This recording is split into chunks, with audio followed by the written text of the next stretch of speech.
시편 49편 20절입니다. 자, 다 찾으셨으면 한 음성으로 읽겠습니다. 봉독하겠습니다. 다 시작. 존귀한 가운데 거하면서도 깨닫지 못하는 사람은 멸망하는 짐승과 같도다. 기도하겠습니다. 하나님, 또 이 시간 하나님의 복음의 말씀을 높이시고 또 이 자리에 오랜 신앙생활을 했던 아님 처음 왔던 하나님 정말 주님을 인격적으로 만나고 알 수 있도록 도와주시고 영원한 생명을 얻을 수 있도록 도와주십시오. 이 시간 성령께서 처음부터 끝까지 주장해 주시기를 원합니다. 예수님의 귀한 전함을 받들어 기도합나이다. 아멘.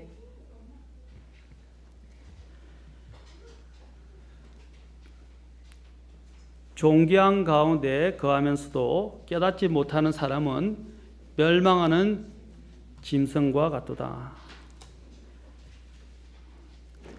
우리 인생에는 다 계절이 있습니다. 때에 따라서 성장하는 봄이 있고 또 성장해서 가정을 이루고 직장을 가지고 사회를 위해서 열심히 일하는 여름이라는 또한 계절이 있고 또 그 모든 것들을 다 끝내고 이제 수고가 거치면서 가을 그리고 이제 결실을 맺고 이제는 인생의 막바지인 겨울에 이르게 됩니다.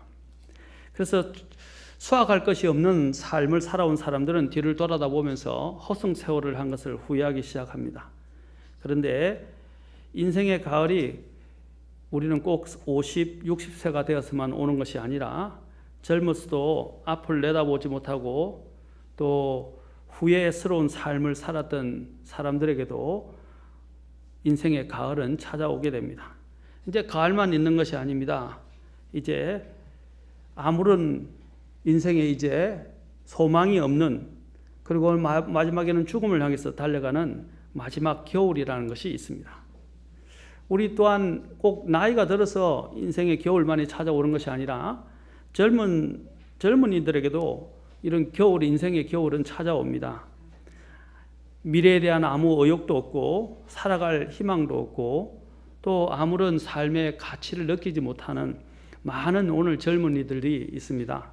오늘 특히 취직을 못하고 또 인생을 살아봤자 의미도 없다고 생각하고 방황하는 젊은이들이 오늘날 너무 많이 있습니다. 열심히 또 살고자 하지만 또 세상이 그런 것들을 받쳐주지 못해서 절망 가운데 살아가는 인생의 겨울을 겪는 자들도 있고 인생을 스스로 결국 포기하는 사람들도 있습니다. 누구에게나 인생의 겨울이 찾아옵니다. 하는 일마다 좌절감을 느끼고 인생을 살아갈 가치가 없다고 느껴진다면 그것이 바로 인생의 겨울이 아니고 무엇이겠습니까? 그러나 가장 막바지 인생의 겨울은 바로 죽음이라는 것입니다. 우리가 인생을 살면서 아무리 인생을 잘 살아도 죽음 앞에서는 모두 다 후회합니다. 죽음 앞에서는 발버둥 치지만 그 죽음을 피해갈 길은 없습니다. 우리가 가장 중요한 것은 어떻게 하면 이 인생의 계절을 되돌려 놓을 수 있는가 하는 것입니다. 사람들은 이런저런 방법으로 인생의 겨울을 더 늘려보려고 애를 쓰고 좀 더 회춘을 해서 인생의 방향을 조금 돌려보려고 많은 노력을 기울입니다. 그래서 아마 화장품 산업이 인기가 된지도 모르겠습니다. 그리고 성형수술이 인기가 됐는지도 모르겠습니다. 그러나 그럼에도 불구하고 인생의 겨울은 찾아오게 된다는 것입니다. 어떤 분이 기록한 시가 있는데 좋은 생각 중에서라는 곳에 이런 시가 있습니다. 하루에 한 번은 하늘을 바라보자. 태양이 하나이고 내일도 같은 태양이 뜨는 이유를 알 수 있을 것이다. 하루에 한 번은 밤 하늘을 바라보자. 매일매일 다른 모양으로 내일도 같은 달이 뜨는 이유를 알 수 있을 것이다. 하루에 한 번은 거울을 바라보자. 언제나 같은 모습으로 내일은 조금 다른 나를 찾을 수 있을 것이다. 하루에 한 번은 나를 생각하라. 흔들리는 마음속에서도 바뀌지 않은 열정이 무엇인지 발견하게 될 것이다. 하루에 한 번은 살아가는 사람을 생각하고 하루에 한 번은 기쁜 일을 생각하고 하루에 한 번은 꿈을 이야기하고 이제 마지막 부분이 참 의미가 있는 것 같습니다. 하루에 한 번은 죽기 전에 할 일을 생각하자 라고 이야기했습니다. 여러분 죽기 전에 라는 말을 한번 생각해 보십시오. 우리는 죽기 전에 생각해야 할 것이 있고 반드시 해결해야 될 과제가 있다는 것입니다. 이 세상은 도대체 어떻게 되어가고 있는 것입니까? 지금 작금에 일어난 일본과 에콰도르에서 일어난 이러한 지진, 또 전 세계에서 동시다발적으로 일어나는 이런 지진과 또 많은 전쟁의 이런 소문들과 실제 전쟁들은 우리가 이 세상이 얼마나 흉흉하고 지금 복잡하게 돌아가고 있고 급박하게 돌아가고 있는지를 우리에게 보여주고 있습니다. 우리는 지금 인생의 모든 인류의 위기가 지금의 시기라고 저는 생각합니다. 온 지구상의 기근과 지진과 이상기후, 전염병, 전쟁과 전쟁의 소문들, 또 팽배해져가는 인구, 또 죽어가는 수많은 자살 인구들, 또 식량 위기, 자원의 고갈, 또 타락한 윤리와 도덕관념들, 부패한 정치계와 경제계, 사회, 가정, 심지어는 종교계까지 우리가 어디를 사방을 봐도 소망을 찾을 수 없는 그런 암울한 시대에 우리가 살고 있습니다. 미래의 불확실성 속에서 살아가는 우리의 두려움과 공포와 어둠에 쌓여 있고, 이런 것들에 우리는 이제 길들여져서 이제는 만성적인 무감각증에 시달리며 살아가고 있습니다. 이게 굉장히 위험한 것입니다. 만성적인 무감각 속에서 살아갑니다. 대체 무엇을 위해서 사는지도 모르고요. 영적으로 느끼는 것도 아무것도 없습니다. 그냥 막 닥치는 대로 인생을 살아갑니다. 그게 얼마나 불행한 인생입니까? 먹구름처럼 엄습해오는 이 불길한 상황과 급속한 변화와 가속화되는 위기와 재난들, 과연 내가 이러한 절박한 위기에서 벗어나거나 살아남을 수 있을 것인가? 이런 불길하고 급박한 현실과 미래의 불확실성에서 오는 두려움을 생각하지 않으려 해도, 불안을 느끼고 싶지 않으려 해도 우리는 늘 뉴스들을 통해서 이러한 것들을 접하게 되고 또 고통을 경험하게 됩니다. 또 불안하게 되고 두려워하게 됩니다. 이때 우리는 한 번쯤 생각해 보게 됩니다. 도대체 이 세상은 어떻게 돌아가고 있고 어떻게 될 것인가? 나는 이 세상 속에서 살아가는 과연 나는 누구이고 내가 무엇 때문에 존재하고 나는 어디서 와서 어디로 가고 있는가? 정말 어디로 갈 것인가에 대한 물음을 묻지 않을 수 없습니다. 우리 젊은 어린아이들도, 여기 있는 어린아이들도 있고 젊은이도 있지만, 우리 아이들은 그런 걸 나는 해당되지 않는다, 물어볼 필요도 없다라고 이야기할 것입니다. 그러나 죽음이라는 것은 나이가 들었으면 찾아오는 것이 아니라, 제가 얼마 전에 저희 동생 때문에 병원에 갔을 때 소아암을 안고 온 머리를 다 깎아서 휠체어에 앉아서 어머니가 밀어주는 휠체어를 타고 가는 아이를 봤습니다. 뼈만 앙상한 모습으로 머리를 다 밀고 앉아있는 모습을 보게 되었습니다. 얼마나 마음이 아픈지. 또 하나는 머리를 다쳤는지, 머리에 수술을 했는지 머리 절반이 가라앉아서 머리 절반만 남아있더라고요. 그래서 수술을 끝냈는데 머리 절반은 움푹 들어가 있어서 반은 튀어나와 있지만 반은 인간의 모습이 아니었습니다. 우리 어린아이들과 젊은이들도 생각하기를, 나에게는 죽음이 찾아오지 않을 것이다, 죽음은 나와 거리가 멀 것이다 라고 생각하지만, 죽음은 예고 없이 찾아옵니다. 죽음은 모든 사람에게 찾아옵니다. 이 세상에서 진정으로 행복했노라, 행복하다고 말할 수 있는 사람이 과연 있겠습니까? 현대인들은 참으로 많은 것을 소유하고 누리고 있지만, 또 심지어는 물질의 부와 많은 지식과 또 영예와 권력 등 세상의 모든 것을 소유했다고 할지라도 사실상 그들의 영혼 속을 들여다보면 고뇌하고 공고하고 불안해하고 두려워합니다. 또 의심합니다. 이것이 바로 오늘날 저와 여러분의 문제이고, 과거에 또한 우리의 모습이었을 수도 있습니다. 사는 목적이 무엇이냐고 물으면 이 세상에 몇 가지 일을 늘어놓지만, 궁극적인 인생의 목적과 방향에 대해서는 아무 말도 할 수 없는 사람들이 많이 있습니다. 내가 왜 사는가, 그리고 왜 죽는가에 대한 답변도 시원하게 하지 못합니다. 성경은 이 세상에 대해서 이렇게 말합니다. 많은 사람들이 이 말에 거짓된 이 구호에 속아가고 있다는 것입니다. 속는 인생이 얼마나 불쌍한 인생입니까? 저도 사기를 당해봤지만 참 사기당하면 허망하고 정말 아픕니다. 저는 또 이렇게 굉장히 아껴 쓰는 타입이어서 아껴 쓰는 타입인데 그 많은 돈들을 사기를 당했을 때 사기를 당했던 것은 제가 잘못했다기보다는 교회에 불쌍한 사람이 찾아와가지고 도와달라고 하소연을 하고 막 굉장히 진짜 그럴싸하게 자신의 처지를 이야기해서 꼭 그런 때 되면 목사님이 찾아오더라고요. 목사님도 부자가 아닌데. 그래서 돈을 결국에는 제가 가지고 있던 돈을 많은 돈을 준 경우도 있습니다. 나중에 보니까 사기더라고요. 예레미야서 6장 14절의 말씀 보면 이렇게 말합니다. 그들이 또한 내 백성의 딸의 상처를 조금 고쳐주고는 평안이 없는데도 말하기를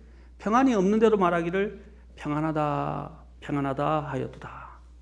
평안하다 평안하다 사람들이 말하는 겁니다. 평안이 없는데도 불구하고 평안하다 평안하다 이 거짓된 소망을 심어준다는 것입니다. 잠언 14장 12절과 13절의 성경 말씀에 보면 어떤 길은 사람이 보기에 옳으나 어떤 길은 사람이 보기에 옳으나 그것의 끝은 사망의 길들이니라. 그것의 끝은 사망의 길들이라고 말합니다. 또 13절에서는 계속해서 이렇게 말합니다. 심지어 웃을 때에도 마음에 슬픔이 있고 그 희락의 끝은 근심이니라. 웃음 뒤에도 슬픔이 있다는 것입니다. 이 사람의 모습을 우리가 겪고 있는 인생의 모습을 참 잘 표현해주고 있습니다.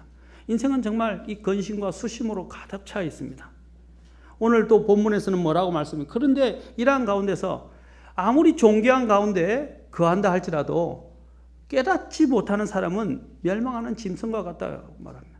그럼 뭘 깨달아야 되냐? 아까 제가 인생의 계절을 깨달아야 된다고 말씀합니다. 인생이 어디서 와서 무엇을 하고 있고 어디로 가는지를 깨달아야 된다는 것입니다. 인생은 또한 모든 사람은 죽는다는 것이고 죽고 난 다음에는 어떻게 될 것인가 하는 것을 깨달아야 된다는 것입니다. 그것을 깨닫지 못하는 사람은 뭐라고 그랬습니까? 그거 깨닫고 그것에 대한 해결책을 발견하지 못하는 사람은 다 성경은 말하기를 짐승과 같다고 말하고 있습니다. 아무리 존귀한 가운데 거한다 할지라도 깨닫지 못하는 사람은 멸망하는 짐승과 같습니다. 제가 설교를 아무리 많이 해도요,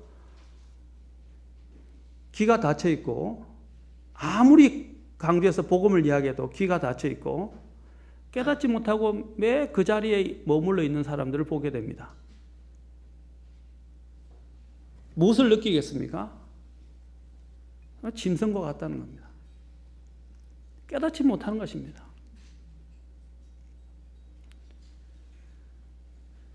오늘 이 금방 읽었던 성경 말씀들은 이 세상에서 최고의 돈과 지위와 명예와 학식에 있어서 존귀함을 갖춘 자라 할지라도 자신의 혼의 가치와 존귀함과 목적을 알지 못한다면 비록 그가 자신의 외적 존귀함으로 천하를 다 얻는다 할지라도 그는 사실상 아무것도 갖추거나 발견하지 못한 사람이라고 할 수 있습니다. 인생은 공수래 공수거라고 그랬습니다. 아무것도 가지고 온 것이 없으므로 아무것도 가져가지 못하리라고 말씀합니다. 이것은 이미 옛날의 고사성어가 아니라 이미 성경에서 이미 말씀하고 있습니다. 왜 그렇습니까? 우리 지금에 있는 모든 사람들은 죄 가운데 있고 하나님 앞에서 잃어버린 바 된 상태에 있기 때문입니다. 우리는 길 잃은 사람을 가리켜 우리는 목적과 방향을 잃은 사람이라고 말할 수 있습니다. 여러분 죽은 개를 보시면 메마르고 광활한 사막에 홀로 내버려진 존귀한 사람을 한번 생각해 보시면 또 죽은 개를 한번 생각해 보시면 어떻습니까? 그의 눈에 초점이 없습니다. 불안과 두려움에 떨고 있는 것을 보게 됩니다. 저와 여러분이 한번 내버려졌다고 사막에 한가운데 내버려졌다고 생각해 보십시오. 그의 존귀함이 그에게 무슨 유익이 있겠습니까? 그는 죽은 사람과 다를 바 없는 것입니다. 이와 같이 영혼의 목적과 가치를 발견하지 못한 이 혼은 바로 길을 잃어버린 사람과 같은 사람입니다. 그가 가지고 누리고 있는 모든 것들은 결국에는 다 그게는 아무 유익을 주지 못합니다.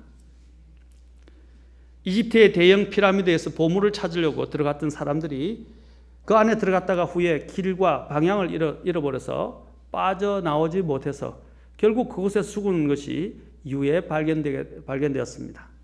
그가 아무리 귀한 보석을 그곳에서 발견했다 할지라도 그가 죽은 후에는 거기서 빠져나오지 못한다면 무슨 유익이 있겠습니까? 광산에서 엄청난 금과 다이아몬드를 발견하고서 캐냈다 할지라도 광산의 굴이 무너지거나 나갈 길을 찾지 못해 죽을 때까지 갇혀 있다면 그 금과 다이아몬드가 그에게 무슨 존귀함을 가져다 줄 수 있겠습니까? 살아서 나와야 그 보석이 그에게 존귀함을 가져다 줄 수 있는 것입니다.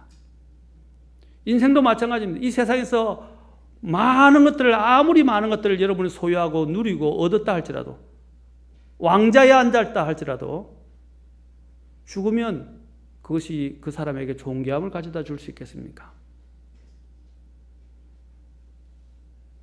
마태복음 16장 26절에서는 말씀하십니다. 사람이 만일 온 세상을 얻고도 자기 혼을 잃으면 그에게 무슨 유익이 있느냐? 혹은 사람이 무엇을 주어 자기 혼을 대신하게 하겠느냐? 제가 오늘 드리는 설교의 말씀의 제목은 영혼의 해답이라는 것입니다. 사람이 만일 온 세상을 얻고도 자기 혼을 잃으면 그에게 무슨 유익이 있느냐? 사람이 무엇을 주어 자기 혼을 대신하게 하겠느냐? 강도가 왔는데 돈을 달라고 합니다. 그런데 돈을 내주기 싫어서 돈을 안 내주고 결국 자신의 목숨을 잃어버린다면 그 얼마나 멍청한 짓입니까? 돈을 왜 법니까? 자신의 삶을 더 윤택하게 살기 위해서, 자신의 생명을 더 좋게 보존하기 위해서 돈을 버는 거 아닙니까? 그런데 사람들이 목적이 수단이 되어버리고 수단이 목적이 되어버렸습니다. 그 돈 때문에 자신의 목숨을 잃어버리는 어리석은 사람들이 실제로 존재한다는 것입니다. 강도 가서 칼을 들이밀거나 목에, 아니면 총을 갖다 댄다면 어떻게 하셔야 되겠어요? 지금 자기가 챙길 수 있는 돈은 다 챙겨서 줘야 됩니다. 뭐 은행에 가서 찾지는 못하더라도 있는 돈은 다 찾아줘야 되지 않겠습니까? 그런데도 목숨을 잃고 돈을 안 주는 사람이 있어요. 오늘날 세상 사람들이 그렇습니다. 돈이 그들이 자신의 생명보다 더 귀하게 생각하는 사람들이 있어요.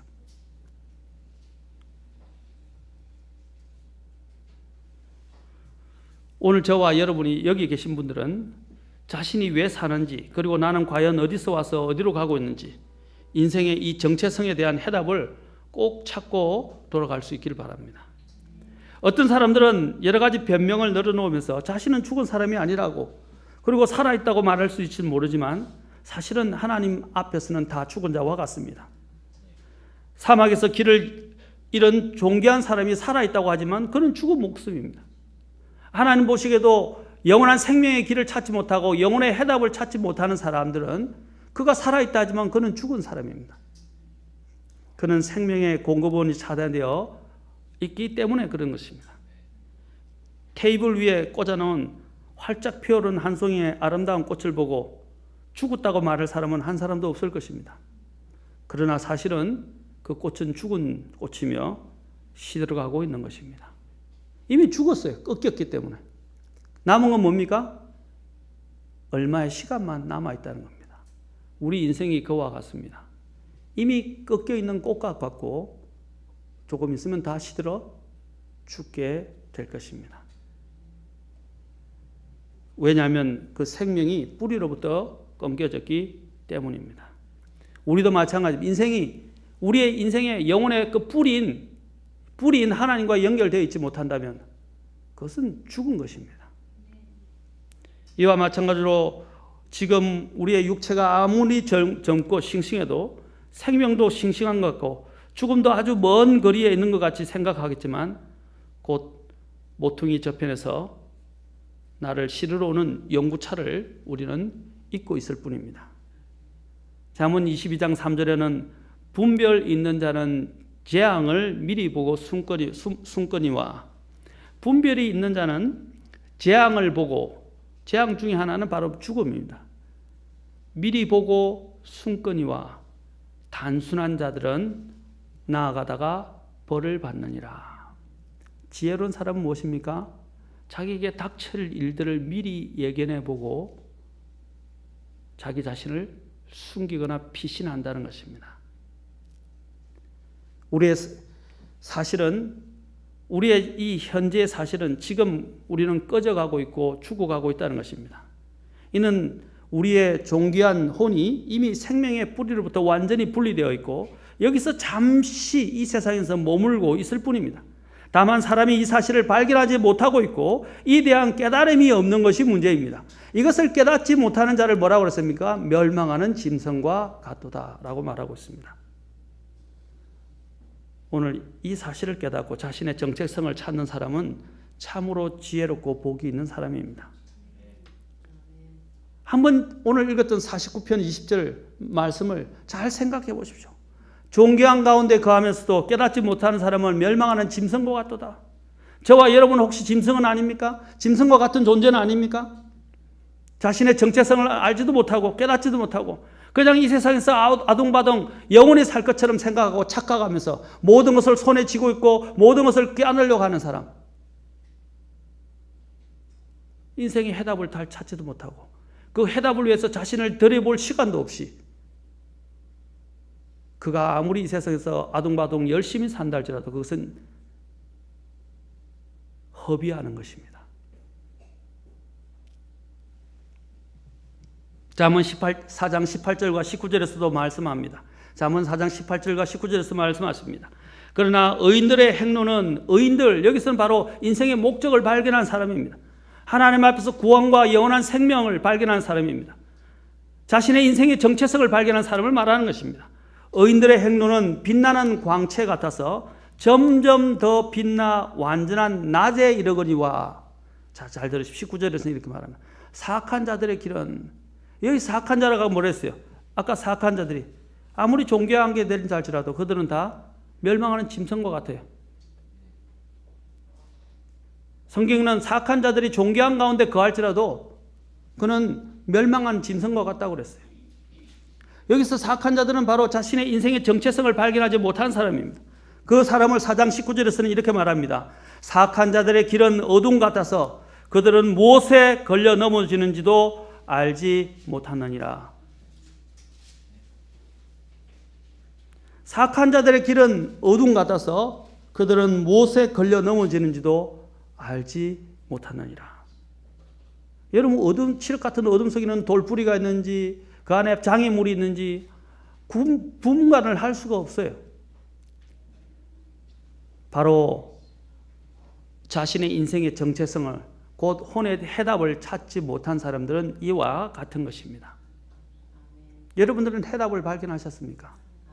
제가 말씀드리고 싶은 가장 중요한 건 여러분, 특히 우리 교회 성도님들은 이런 특별한 복음 전도 집회가 있을 때는요, 자녀든 누구든 다 와야 됩니다. 왜 그런지 아십니까? 제가 만난 여러 사람들 중에 자신이 정말 인생의 해답을 찾고 구원을 받았다고 착각한 사람들을 많이 봤습니다. 이런 복음 전도 집회나 특별한 이런 집회를 통해서 예수님을 다시 인격적으로 만나서 회개하고 돌이켜서 구원받은 사람을 저는 여러 번 봤습니다. 여러분의 부모나 내 자녀가 여러분 구원받았다라고 무조건 안심하고 있으면 안 됩니다. 착각하고 있을 수도 있습니다. 복음의 말씀은요, 듣고 또 들어야 됩니다. 이것은 다시 한번 오지 못할 시간일 수도 있어요. 왜냐하면 실제로 저는 그런 사람들을 많이 상담해 봤기 때문입니다. 여러분들이 이 소중한 시간을 놓치면 다시 그들에게 기회가 오지 않을 수 있다는 사실을 우리는 기억해야 됩니다. 그래서 이번에 제목이 와서 보라 아닙니까? 복음은 들어도 또 새롭습니다. 그리고 우리를 일깨워주고 우리의 정체성을 확인시켜 주는 것입니다.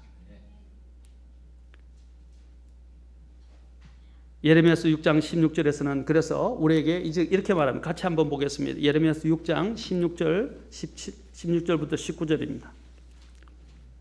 예레미야서 6장 16절부터 19절입니다.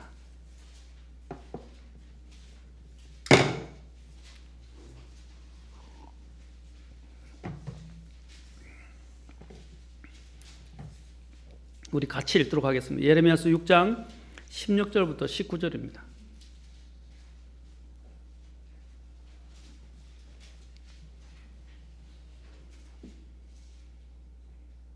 같이 읽겠습니다. 시작. 주가 이같이 말하노라. 너희는 길들 가운데 서서 보며 옛 행로들 곧 선한 길이 어디 있는지 물어보고 그 길로 걸으라. 그리하면 너희가 너희 혼을 위한 안식을 얻으리라.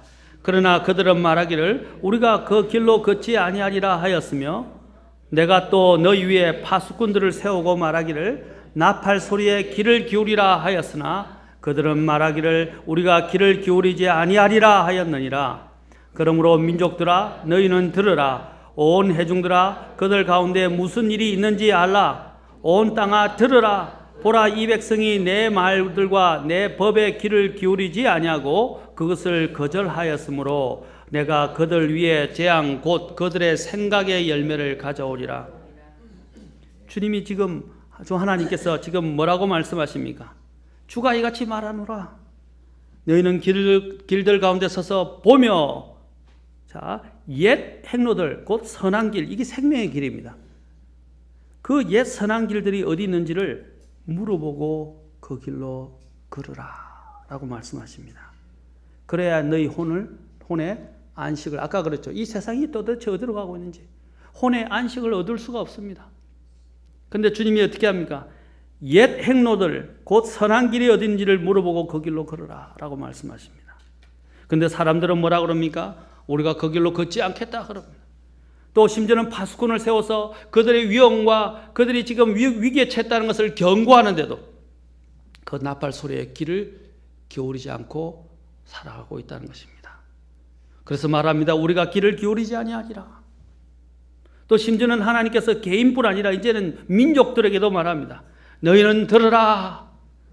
온 회중들아 그들 가운데 무슨 일이 있는지 알라.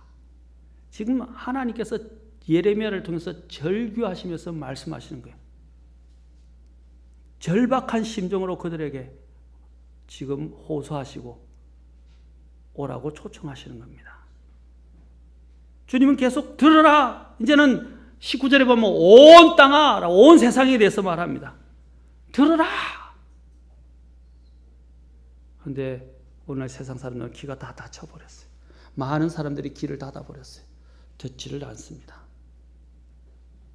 그런데 주님이 뭐라고 말씀하세요? 보라, 이 백성이 내 말들과 내 법에 귀를 기울이지 아니하고, 이 말들과 법은 생명의 말씀이고 생명의 법이라는 것입니다. 그런데도 귀를 기울이지 않고 그것을 거절하였으므로 내가 그들 위해 재앙 곧 그들의 생각의 열매를 가져오리라. 그들이 생각했던 상상하던 것, 꾸며낸 것들, 그들이 추구하는 그 모든 생각의 열매가 무엇이에요? 결국 재앙이라고 해요. 재앙.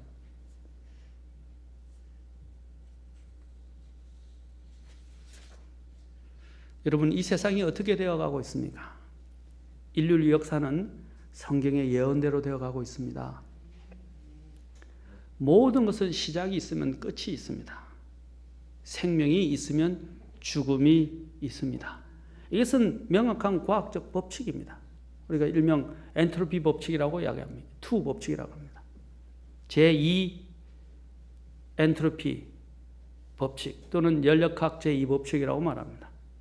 역사는 성경대로 이루어져 왔고, 또한 지금 역사는 성경이 말씀하신 성경 예언대로 이루어져 가고 있으며, 또한 성경이 이루어질 것이라고 예언한 대로 앞으로 우리에게 종말이 닥치게 될 것입니다. 성경의 예언은 100% 정확합니다. 인류 역사를 통틀어서 우리는 특히 유대인들을 보게 되는데, 유대인들과 같은 민족은 결코 이 세상에 없었습니다. 그들은 기적의 민족이라고 불려집니다. 성경의 예언에 따르면 그들의 동향은 역사의 시계라고 불려집니다. 유대인의 역사를 보면 하나님의 살아계심을 인정하지 아니할 수 없습니다. 그들은 또한 기독교의 뿌리이기도 합니다. 물론 그들이 신앙적으로나 민족적으로나 또한 지금 이 순간에는 자신들의 메시아이신 예수 그리스도를 여전히 영접하지 않고 거절한 이후에 영접하지 않고 있습니다. 지금도 예수 그리스도를 메시아로 받아들이지 않고 있습니다. 그러나 유대인들 중에는 개별적으로 예수 그리스도를 자신의 구원자와 주님으로 영접한 구원받은 사람들도 있습니다. 그러나 대부분의 유대인들은 민족적으로 그들은 아직도 예수 그리스도를 그들의 메시아로 받아들이지 않고 인정하지도 않고 있습니다. 이것에 대해서도 성경은 이미 대언을 해놓았습니다. 그들이 부분적으로 눈이 멀 것이라고 말하고 있고 거절할 것이라고 말하고 있지만 나중에는 그들이 다 주님의 혹독한 징계의 심판을 거치고 난 이후에 다 돌아올 것이라고 말하고 있습니다. 지금 보십시오. 전 세계에 흩어졌던 러시아와 전 세계에 흩어졌던 유대인들이 지금 자신의 고토로 돌아가고 있어요.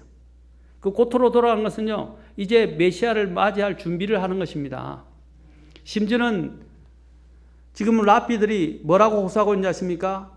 메시아가 올 때가 다 됐기 때문에 전 세계에 있는 유대인들은 최고의 랍비, 거기서 가장 존경받고 가장 영향력을 행사하는 랍비가 유대인들에게, 전 세계 유대인들에게 돌아오라고 합니다.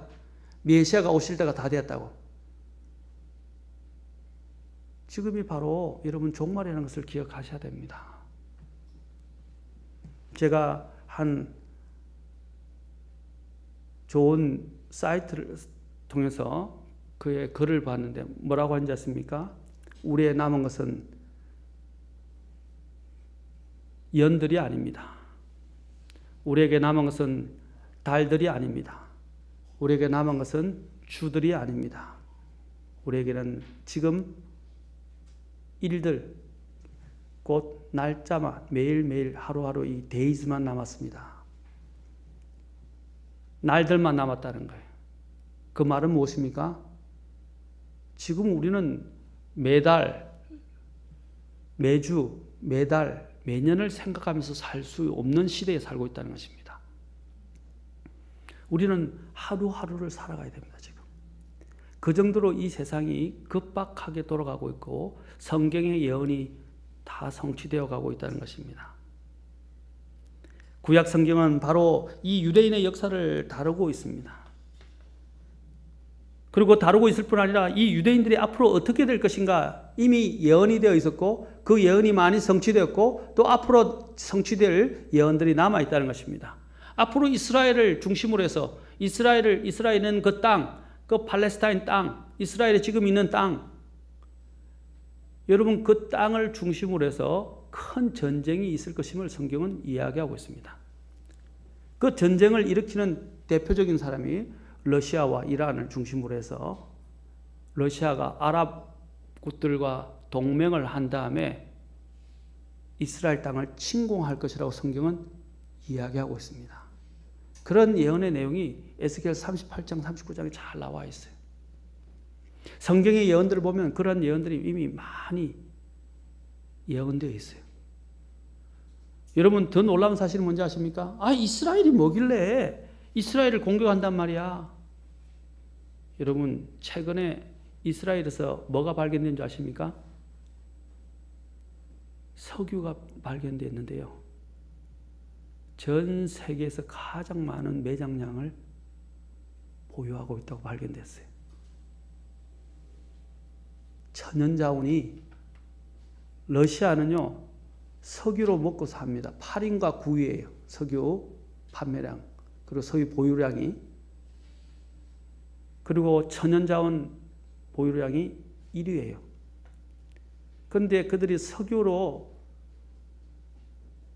그리고 천연자원으로 먹고 사는데 지금 러시아가 왜 미쳐 날뛰게 되는지 아십니까?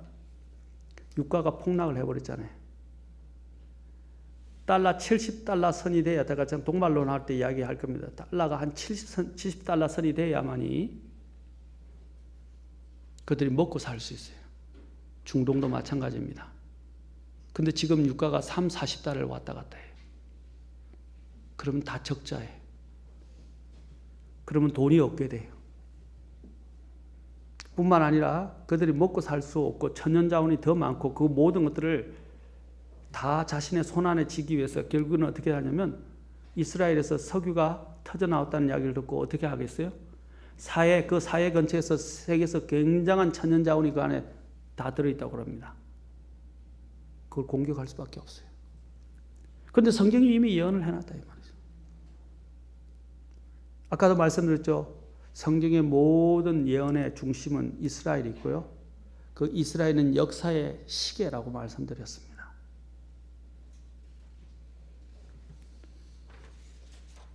여기 계신 여러분, 왜 이 세상에서 뉴스에서 가장 많이 등장하고 가장 많이 알려지고 있는 뉴스가 중동에 관한 뉴스입니다. 왜 중동의 뉴스입니까? 그것이 바로 하나님의 눈이 있는 곳이기 때문이고 하나님께서 이 세상이 어떻게 될 것인지를 우리가 눈여겨보고 대비하라고 말씀하시는 겁니다. 여러분, 성경에 보면 유대인들이 하나님의 기적이라 불려주고 그들이 결국에는 회복될 것이라고까지 이미 예언되어 있었어요. 그 회복된 자가 언제 1948년에 독립을 했고 1967년에 성전을 회복했습니다. 그것은 무엇을 암시합니까? 무화과 나무가 잎이 싹이 나는 것을 보거든 너희는 뭡니까? 바로 주님께서는 끝이 다 온 줄 알라고 그랬어요.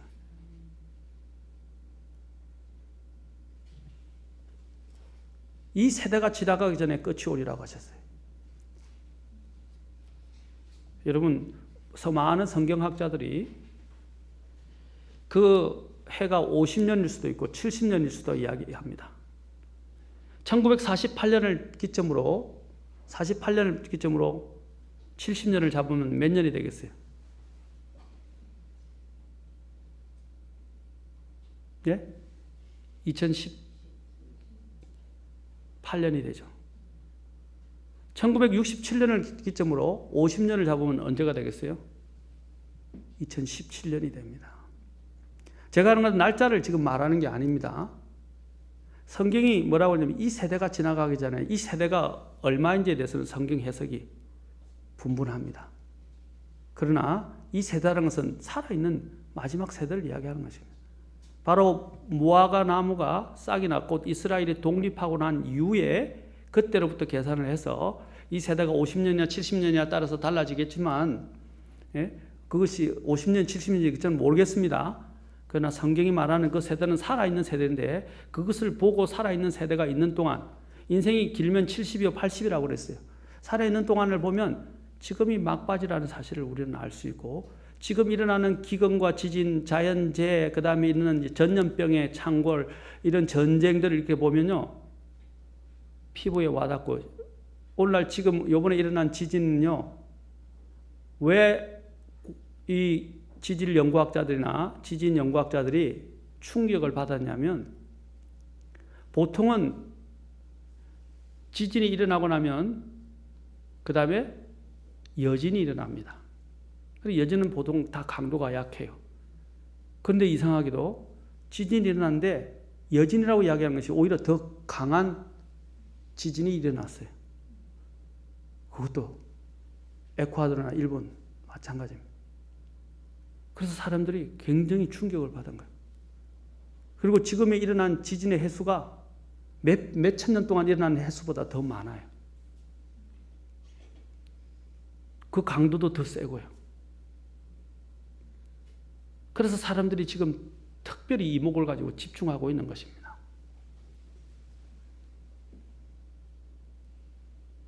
이러한 모든 부분들이 성경에서는 다 이미 예언이 되어 있다는 사실입니다. 그리고 유대인에게서 하나님은 약속하신 메시아가 오게 하셨어요. 그 메시아이신 예수 그리스도. 이 성경에 보면 이 성경은 참 놀라운 것인데 바로 이미 수천 년 전에 예수님의 호적 동본에 대해서 말씀해 놨다는 것입니다. 태어나기 전에 이미 호적을 다 이야기해 놨다는 거예요. 여러분 태어나지도 않은데 어떻게 호적 동본이 알아낼 수 있습니까? 그런데 성경은 참 놀라웠게도 태어나기 전에 이미 호적 동본에 예수님을 기록해 놨다는 것입니다. 한 가지만 보도록 합시다. 나머지는 제가 설명을 하겠지만 간단하게 한번 봅시다. 창세기 3장 15절 보십시오. 예수님이 오시기 이미 언제요? 4,000년 전에 하나님께서 이미 이야기를 하셨어요. 창세기 3장 15절 봅시다. 3장 15절에 보면 내가 너와 여자 사이에 내 씨와 그녀의 씨 사이에 적개심을 두리니 그 씨는 내 머리를 상하게 할 거야. 이 씨는 여자의 씨입니다.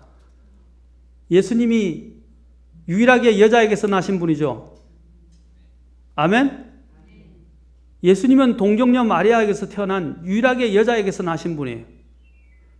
근데 그 예수님이 그 여자의 씨라고 여기서 이야기하고 있고 또 더 나아가서는 뭐라고 했습니까? 뱀의 머리를 상하게 할 것이요. 뱀 곧 사탄이죠. 너는 그의 발꿈치를 상하게 할 것이라 하고 바로 이것이 예수님과 사탄과의 전쟁을 이야기하는 것입니다. 그 다음에 또한 이사야서 7장 14절 보십시오. 이사야서 7장 14절 성경의 예언에 대해서 저는 일부만 지금 말씀드린 겁니다. 아주 일부만, 극히 일부만 말씀드리는 거예요.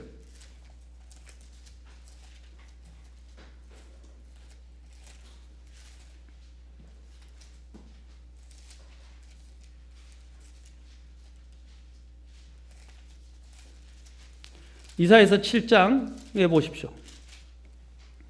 7장 14절에도 보면 그러므로 주께서 친히 한 표적을 너에게 주시리라. 보라, 처녀가 수태하여 아들을 낳고 그의 이름을 임마누엘이라 하리라.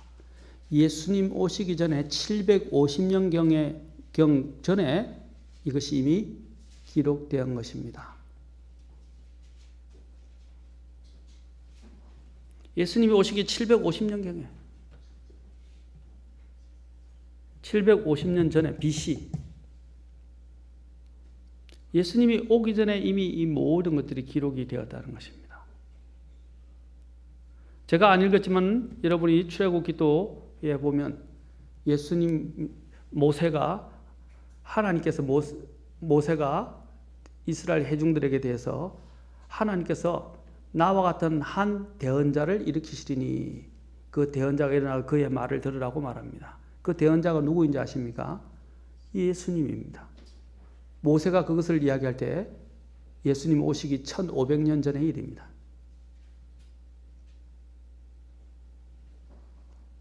그래서 예수님께서는 오늘 아까 이사야서 7장의 말씀에서 읽은 것처럼 예수님께서는 실제로 마리아의 태를 통해서 태어났습니다. 남자를 알지 못하는 마리아를 통해서 태어나게 되신 것입니다. 근데 또 놀라운 사실은 오늘 뭐 다 이야기하지 않겠습니다.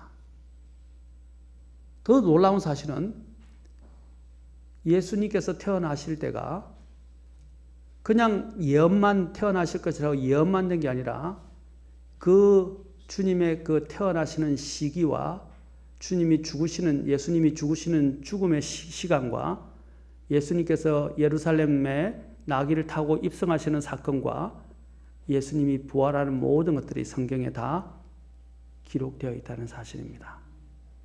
그래서 사도 바울이 힘주어서 말한 이유가 거기에 있다는 것입니다. 고린도전서 15장 한번 보시고 우리 보겠습니다.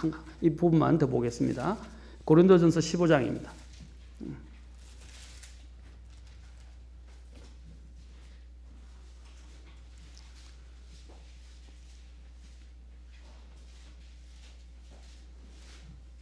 (15장) 3절과 4절을 보십시오. 아주 놀라운 말을 사도 바울이 하는. 왜 사도 바울이 이것을 두 번이나 강조해서 힘주어서 이야기할까요? 자 보세요. 내가 또한 받은 것을 무엇보다 먼저 너에게 전하였노니 그것은 곧 성경 기록대로 그리스도께서 우리의 죄들로 인하여 죽으시고 묻히셨다가 성경 기록대로 셋째 날에 다시 살아나시고. 사도 바울이 지금 강조하고 있는 뭐예요?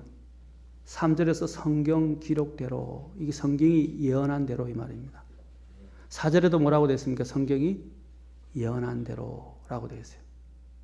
이미 예언되어 있었다 이 말입니다. 아까 제가 보여드렸잖아요.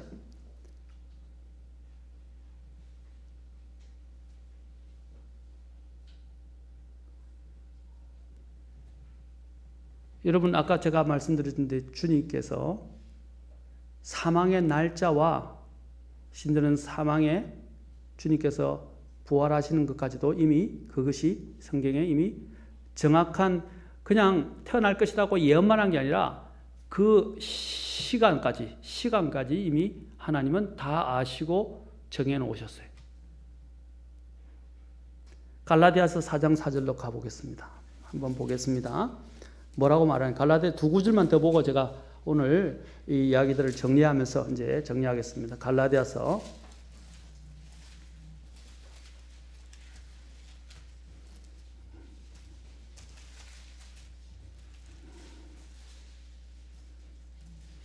제가 더 많이 있는데 너무 많이 하면 여러분이 소화가 안 되고 우리의 머리 혼란이 올 것 같으니까 제가 오늘 이 정도에서 하면서 마무리를 짓겠습니다. 갈라디아서 4장 4절을 보십시오. 갈라디아서 4장 4절을 보십시오. 자, 여기 보면 그러나 충만한 때가 이름에 하나님께서 자신의 아들을 보내사 여자에게 나게 하시고 율법 아래에 있게 하셨나니. 여기 충만한 때라는 게 뭔지 아십니까? 킹제임 성경을 보면 the fullness of the time 이라고 되어 있어요. 때가 뭐냐면 우리가 그렇죠. 여러분 보름달이 뜰 때 어떻게 해요? 달이? 그렇죠? 그 보름이 충분히 타거나 또 검은달이 뜰 때도 어떻게 해요? 달이 완전히 딱 차면 어떻게 해요? 어김없이 검은달이 뜨죠. 맞습니까? 검은달이 뜹니다. 마찬가지로 이 찼다는 말이 마치 보름달이 차는 것처럼 아니면 검은달에 이런 검음이 차는 것처럼 동일하게 주님께서 정확한 날이 딱 이렇게 때 여기 보면 때가 충만하다면 때가 정확하게 완전히 풀문이라고 그러죠. 보름달이 되는 것처럼 딱 찼을 때 예수님께서 어떻게 했어요? 여자에게서 나셨다라고 되어 있어요. 참 놀랍습니다. 다음에 여러분들이 다니엘서를 공부하게 되면 다니엘서를 보게 되면요. 하나님의 기가 막힌 타임 테이블, 시간표를 보게 되실 것입니다. 그러면 여러분은 우리가 믿는 이 기독교가 그냥 종교 경전이나 그냥 하나의 종교가 아니라는 것을 깨닫게 될 겁니다. 인간으로서는 이것은 할 수가 없어요. 이것은 하나님만이 하실 수 있는 일입니다. 어떻게 미리 몇천 년 전부터 예수님이 태어나실 날까지 이미 태어나시려고 말씀하시고 예수님의 사망 날까지 하나님께서 정해 놓으셨겠어요.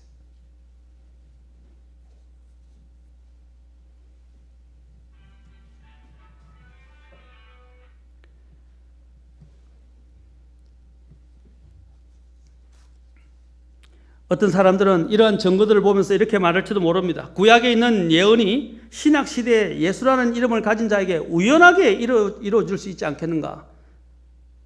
굉장히 좋은 질문입니다. 그러나 가능성은 항상 있는 것입니다. 그러면 그 가능성에 대해서 한 번만 봅시다. 수학적 확률로 한번 계산해 봅시다. 성경은 메시아에 대한 성경 예언만 해도 한 300개 이상이 나와 있습니다.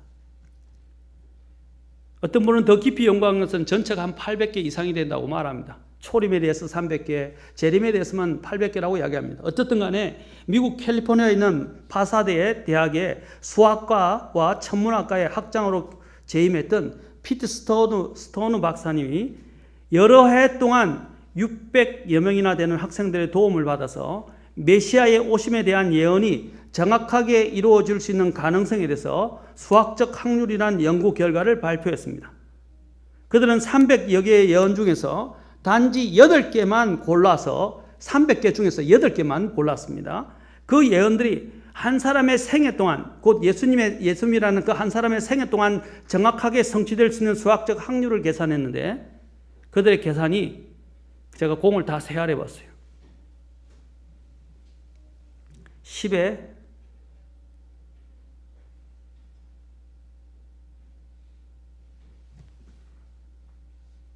33성분의 1이었어요. 10의 33성분의 1. 공이 33개였습니다. 여러분, 우리 말로는 이게 헤아릴 수가 없어요. 심지어는 또 어떤 학자가 40개의 예수님이 하루에 십자가에서 돌아가시는 그 날에 관련된 예언만 해도 40개가 되는데 그 40개가 예수님 한 분의 그 날에 맞춰질 확률이 10의 179승분의 1이라고 합니다. 공이 몇 개예요? 179개. 그 말은 뭐예요? 불가능하다 이 말이에요. 한마디로는 우리가 표현할 길은 불가능하다 이 말이에요. 성경은 40여 명의 저자를 통해서 다른 시대마다 다른 시대에 살았던 40여 명의 저자를 통해서 성경의 예언을 기록했는데 그 예언들이 예수님 한 분에게 맞추질 확률, 아까 그 8개의 예언만 해도 10의 33승분의 1이고 40개의 확률이 10의 179승분의 1이라고 그랬습니다. 무엇을 말해주는 겁니까? 성경은 인간의 책이 아닙니다. 성경은 하나님의 책이고 하나님이 왜 이것을 우리에게 보여주시는 것입니까? 왜 이것을 우리에게 제시하신 것입니까? 이보다 더 많은 것이 있지만 저는 오늘 이제 여기서 접으려고 합니다. 이것은 하나님이 우리에게 주신 이 성경 예언을 통해서 그 예언의 중심인 예수 그리스도를 믿고 인생의 목적과 인생의 계획을 발견하기를 원하는 것이고 또한 그분을 통해서 하나님이 주시고자 하는 영원한 구속, 구원과 영원한 생명을 선물로 받기를 원하십니다. 인간이 깨닫지 못하는 이유는 무엇 때문입니까? 아까도 이야기했지만 죄 때문입니다. 인간이 길을 잃은 이유가 무엇입니까? 죄 때문에 타락했기 때문입니다. 죄는 무서운 것입니다. 죄는 인간과 하나님 사이에 하나님의 생명으로부터 단절하게 만듭니다. 우리는 모든 인간은 죄로 인해서 죽을 수밖에 없습니다. 모든 사람이 죄를 지었으므로 하나님의 영광에 이르지 못하느니 죄의 싹은 사망이라고 그랬습니다. 결국 우리는 모두 다 죽게 된 이유가 무엇 때문입니까? 아까 죽는다 그랬습니다. 죽음이 찾아오기 전에 우리는 생각해야 되며 어디로 갈 것인가? 죽음이 끝이 아니라는 것은 성경은 둘째 사망에 대해서 말하고 있습니다. 둘째 사망, 한 번 죽는 것은 사람에게 정하신 것이요 그 뒤에는 심판이 있을 것이라고 그랬어요. 그 심판 이후에 요한계시록 21장에서는 둘째 사망이 있다고 말하고 있습니다. 사망은 무엇입니까? 죽어 없어지는 것이 아니라 영원한 생명에서 단절되는 것입니다. 생명에서 단절되는 거예요. 분리되는 것입니다. 둘째 사망이 무엇입니까? 우리 인간은 한 번 죽어서 그냥 끝나는 존재가 아니에요. 영혼 몸을 가지고 있고 죽어서도 그 혼은 영원히 존재합니다. 그러나 그 영혼이 어디서 영혼을 보낼 것인가 하는 문제가 오늘 여러분이 찾아야 될 해답의 문제입니다. 인생의 겨울이 와도 이 혼의 해답을 찾은 사람들은 결코 그 인생의 겨울이 두렵지 않습니다. 왜냐하면 새로운 영원한 봄으로 들어가는 출입구가 될 것이기 때문입니다. 그러나 해답을 찾지 못한 사람들은 인생의 겨울이 그에게는 인생의 겨울보다 더 혹독한 겨울이 그들을 기다리고 있을 것입니다. 그 겨울이 무엇입니까? 지옥에 던져져서 영혼을 고통 속에서 보내게 될 것이라는 것입니다. 인간은 동물과 다릅니다. 하나님은 인간을 영원히 살도록 창조하셨습니다. 그러나 인간이 죄 때문에 타락하게 됐고 타락함으로 하나님의 생명에서 떠나게 됐습니다. 이제 여러분들이 그 정체성을 회복하기 위해서는 예수 그리스도를 만나야 합니다. 하나님께서는 그 정체성을 회복하고 그 인간의 타락한 본성들을 회복시켜 주시고 또한 죄를 용서받게 하시고 영원한 생명을 주시기 위해서 2000년 전에 하나님이 약속한 그 성경의 주제이신 그리고 우리의 모든 인간의 죄를 영원히 해결해 주시는 단 한 분밖에 없는 그 예수 그리스도를 이 땅에 보내셔서 우리를 대신해서 저와 여러분을 대신해서 십자가에 죽게 하신 것입니다. 그 예수님을 만난다는 것이 얼마나 기쁘고 감사한 일인지 모릅니다. 오늘 묻겠습니다. 정말로 예수님을 만났습니까? 저와 여러분은 정말로 그 예수님을 만났습니까? 그 예수님을 나의 구원자와 주님으로 영접하신 경험이 있으십니까? 교회를 다니는 많은 사람들에게 머리로는 예수님을 들어와서 압니다. 그러나 인격적으로 마음으로부터 죄를 회개하고 그 죄의 문제를 해결해 주고자 나를 사랑하사 기꺼이 십자가에서 죽었다가 부활하신, 성경대로 죽었다가 부활하신 그 예수님을 영접하지 못한 사람이 있다는 것입니다. 그 예수님을 인격적으로 만나십시오. 그러면 그 인생은 변하게 될 것입니다. 그리고 그 인생은 정말로 영원한 목적을 발견하게 되고, 죽어도 영원히 죽지 않고 영원히 살게 될 것입니다. 깨닫지 못하는 자는 멸망하는 짐승과 같다 그랬습니다. 멸망하는 짐승과 같다는 소리를 들을 때 기분 나쁘십니까? 왜 짐승과 같다 그랬습니까? 짐승도 죽으니까요. 그러나 인간은 짐승처럼 그냥 죽어서 끝나면 안 된다는 거예요. 하나님께서 말씀하시는 것은요. 다시 정체성을 회복하고 하나님이 주시는 이 구원의 선물을 통해서 영원한 생명의 목적을 발견하고 예수님을 통해서 구원을 받아서 하나님이 본래 우리에게 주시고자 하는 그 인생을, 영원한 생명을 살라고 말씀하시는 것입니다. 그리고 주님은 초청하고 계십니다. 그것이 바로 여러분이 찾아야 할 영혼의 해답이라는 것입니다. 멸망하는 짐승처럼 깨닫지 못해서 죽지 마시고, 오늘 이 복음의 말씀을 통해서 내가 어디서 와서 무엇을 하고 어디로 가는지, 그리고 내가 어떻게 해야 이 인생의 겨울을 영원히 면해서 영원한 봄이라고 할 수 있는, 영원한 안식이라고 할 수 있는 곳으로 갈 수 있을지를 오늘 결정하시기 바랍니다. 그것을 줄 수 있는 유일한 해결책은 바로 2000년 전에 저와 여러분을 사랑하셔서 대신 오셔서 십자가에 죽으셨다가 죽음을 이기시고 부활하신 예수님을 만나는 것입니다. 그 예수님을 만나셨습니까? 아니면 아직 못 만났습니까? 아직 못 만났다면 지금 이 시간 그 예수님을 만날 수 있습니다. 지금 제가 초청할 때 그 예수님을 만나기를 원하고, 내가 지금까지 교회는 다녔는데 아직 머리로는 알고 있었는데 진짜 마음으로부터 하나님을 두려워하고 하나님을 정말 인격적으로 영접하지 못했다 그런다면 오늘 제가 초청할 때에 오늘 이 자리에 나와서 그 예수님을 만날 수 있기를 바랍니다.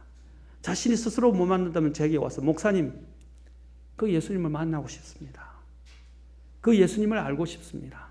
그 예수님을 통해서 영혼의 해답을 찾고 구원을 받기를 원합니다. 죄를 용서받기를 원합니다.